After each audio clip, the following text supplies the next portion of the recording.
If you would have told me when we first got this trailer that a year later Dragon Ball Super Superhero would be catching up to Broly in sales, as well as honestly jumping up to that same level of hype, I would have called you insane because it just didn't seem possible. Broly was at the top of its game and DBS Superhero really didn't see much hype leading up to it until the last few weeks or so. But after seeing the movie and watching everybody else's reviews, the consensus is this is a fun as movie with a lot of new lore for us to explore, which leads us to today's video because we have brand new leaks for the movie. One of them explains Piccolo's brand new form, and another one is a piece of dialogue that we get from Gohan explaining how Goku and Vegeta would have fared against Cell Max themselves. So before I begin, if you'd like to know my deeper thoughts and review of this movie, I'm gonna leave a link to my last video in the description below in the top comment. Go ahead and check it out, guys. That's where I gave you guys my honest review of Dragon Ball Super Superhero.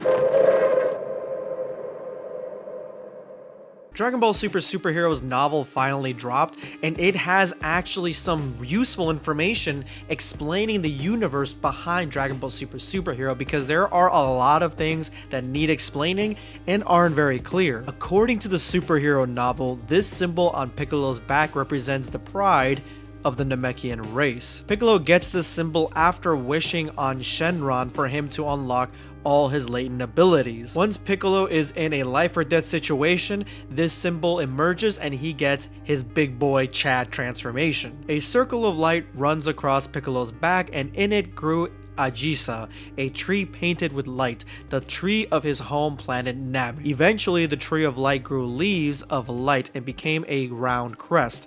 It is a symbol of pride of the Namekian race.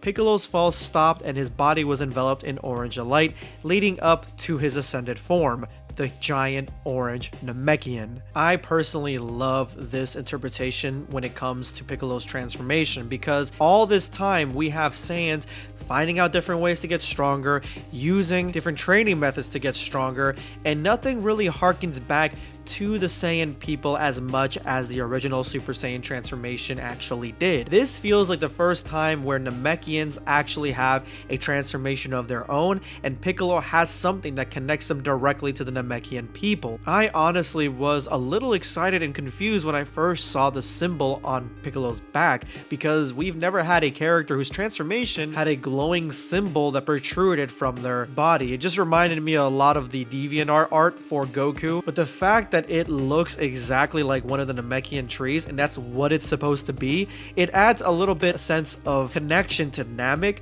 and makes me care deeply about this transformation. I'm gonna keep it a buck. It feels like this transformation is inspired by Dragon Ball Multiverse in the spin-off story where we have all the Namekians fusing into one, making this giant godly Namekian who has the powers of every Namekian on the planet. So yeah, I thought that was pretty cool. The next leak we have here is dialogue from the ending of the movie. This is a conversation between Piccolo and Gohan talking about the Gammas. Piccolo looks at Gohan and Pan with satisfaction and notices Gamma 1 on the ground a short distance away.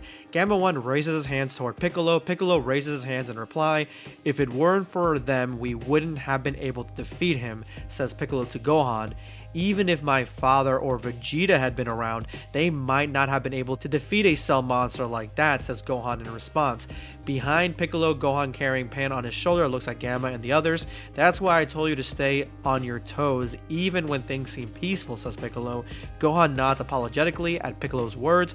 "Right, sorry," says Gohan. So the consensus of this insert is that basically Goku and Vegeta wouldn't have been able to defeat Cell by themselves. They would still have needed the help from everybody, because at the end of the movie, everybody basically dogpiles on Cell, including the Gammas, and one of the Gammas actually injures Cell at the cost of his own life. So there seems to definitely be a need for teamwork to defeat a monster like this, and I think part of it is the fucking size of this thing. Cell Max is ginormous. He is a behemoth, a beast, and Piccolo basically needed to get up to his size to even have a chance to dogpile on him properly, to hold him so that way Gohan can basically deliver the finishing blow. So honestly, to me, this power scaling of Cell Max, it's still pretty leveled off. Even in Ultra Instinct and Ultra Ego, I don't think that Goku and Vegeta could have defeated Cell Max by themselves. They would have needed teamwork along with the Gamma Sacrifice to be able to injure and defeat this monster. I love these leaks because they add more weight not only to superhero storyline but Dragon Ball's world as a whole.